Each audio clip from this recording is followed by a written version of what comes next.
First இந்த recipe ready பண்ணுறதுக்காக ஒரு மிக்சிங் பவுல் எடுத்து அதில் 1 கப் அளவு கோதுமை மாவு சேர்த்துக்கலாங்க.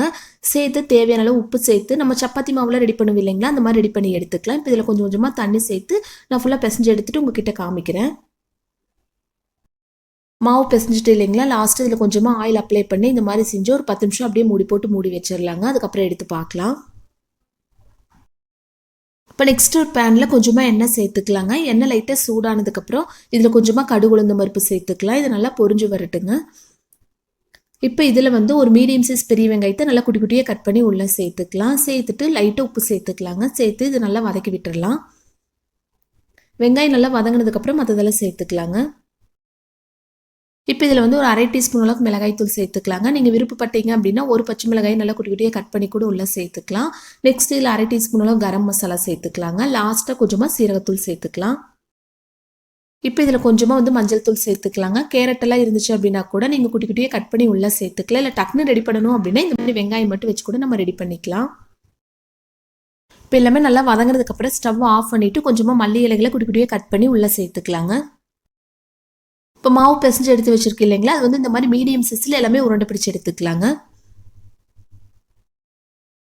இப்போ கீழே கொஞ்சமாக கோதுமை மாவு சேர்த்துட்டு நம்ம சப்பாத்திக்கெல்லாம் தேய்ச்சி எடுப்போம் இல்லைங்களா, அந்த மாதிரி பெரிய சைஸ், அதாவது பெரிய ரவுண்டாக நம்ம தேய்க்க தேவையில்லைங்க. ஒரு சின்ன சைஸை நம்ம ரெடி பண்ணி எடுத்துக்கலாம். பாருங்கள், இந்த சைஸ்க்கு ரெடி பண்ணி எடுத்துட்டு ஆல்ரெடி வெங்காயமெல்லாம் வதக்கி எடுத்து வச்சிருக்கு இல்லைங்களா, அது கொஞ்சமாக எடுத்து உள்ளே வச்சுக்கலாம். இந்த மாதிரி வெங்காயம் உள்ளே வச்சுட்டு இந்த மாதிரி சுற்றி மடித்து எடுத்துக்கலாங்க. எடுத்துட்டு அது எக்ஸ்ட்ரா இருக்குது இல்லைங்களா, அந்த மாவு வந்து நம்ம எடுத்துடலாம். அது தேவைப்படாது. இப்போ மறுபடியும் கையில் வச்சு லைட்டாக இந்த மாதிரி அழுத்தம் கொடுத்து எடுத்துக்கலாம். அவ்வளோதாங்க. இந்த மாதிரி மீதி இருக்கிற எல்லாமே ரெடி பண்ணி எடுத்துக்கலாம். இப்போ நெக்ஸ்ட் இட்லி பாத்திரத்தில் கொஞ்சமாக தண்ணி சேர்த்து லைட்டாக சூடானதுக்கப்புறம் மீடியம் ஃப்ளேம் மாற்றிட்டு ஒரு இட்லி தட்டு வச்சு நெக்ஸ்ட் இன்னொரு இட்லி தட்டு வச்சிடலாங்க. வச்சு இப்போ ரெடி பண்ணி எடுத்து வச்சிருக்கு இல்லைங்களா, இந்த மாதிரி ஒவ்வொன்றா உள்ளே சேர்த்துக்கலாம்.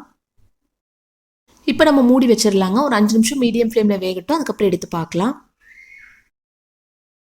அதிக நேரம் வேக வைக்க தேவையில்லைங்க. மீடியம் ஃப்ளேமில் ஒரு 5 நிமிஷம் மட்டும் வேக வச்சு எடுத்துக்கலாம். இப்போ கரெக்டாக 5 நிமிஷம் ஆச்சு இல்லைங்களா, இது எல்லாமே ஒரு பிளேட்டுக்கு மாற்றிடலாம். இப்போ ஒரு பேனில் கொஞ்சமாக மட்டும் எண்ணெய் சேர்த்துக்கலாங்க. பாருங்கள், இந்த அளவுக்கு சேர்த்துக்கிட்டா கரெக்டாக இருக்கும். அதிகமாக எண்ணெய் தேவைப்படாது. எண்ணெய் லைட்டாக சூடானதுக்கப்புறம் மீடியம் ஃப்ளேம் மாற்றிட்டு இந்த மாதிரி ஒவ்வொன்றா உள்ளே சேர்த்துக்கலாம்.